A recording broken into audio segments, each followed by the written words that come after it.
This lesson is about a special capability of the color object and also demonstrates another mechanism for creating loops in Java. The color class has methods that provide new colors that are darker or lighter versions of itself.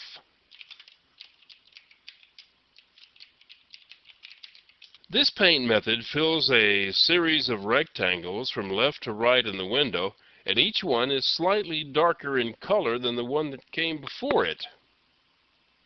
Each rectangle is drawn so it covers half the height of the window and is 50 pixels wide.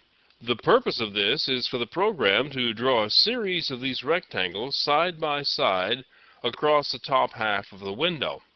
Here, the initial color is set to yellow. Notice the construction of this loop. The while statement will cause this block of code here to repeatedly execute as long as this value, x, is less than 300. With x initially set to 0, it'll certainly be true on the first pass.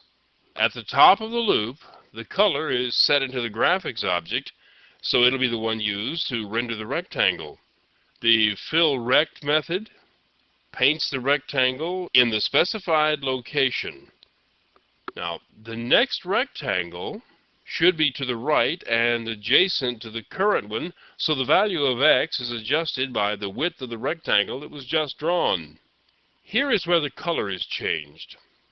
The existing color, which has its address stored in the reference named color, has a darker method that's called to produce a new color object. The address of the new color object is stored in the reference replacing the one that was already there.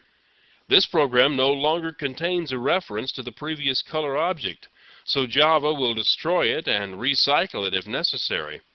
The program has forgotten about it, but Java never forgets or loses anything. It's a very tidy housekeeper, and will pick up behind you no matter how sloppy you decide to be. After the body of the loop is finished, if x is still less than 300, the loop executes again, and another rectangle is filled using a new color. This process continues until rectangles have been filled all the way across the window, each one in a color darker than the one that preceded it. The value of x is then reset to 0 to start over, and the value of y is adjusted so the rectangles will now appear in the lower half of the window. The starting color for this loop is dark gray. The only difference inside the body of this loop and inside the body of the previous loop is that the color is set to brighter than the one that came before it. Here's what happens when we compile and run the program.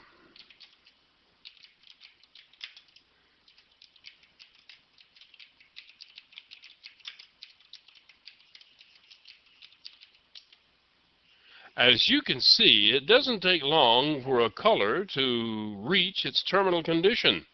The yellow goes completely black after about 4 shades of becoming darker, and the dark gray color turns completely white after 4 shades of being set to brighter. These methods are not really meant to produce shading. They're meant to select darker and lighter colors to produce that beveled edge look on buttons. There's more than one way to produce gradual shades of color in Java, and we'll be looking into one possible approach in the next couple of lessons.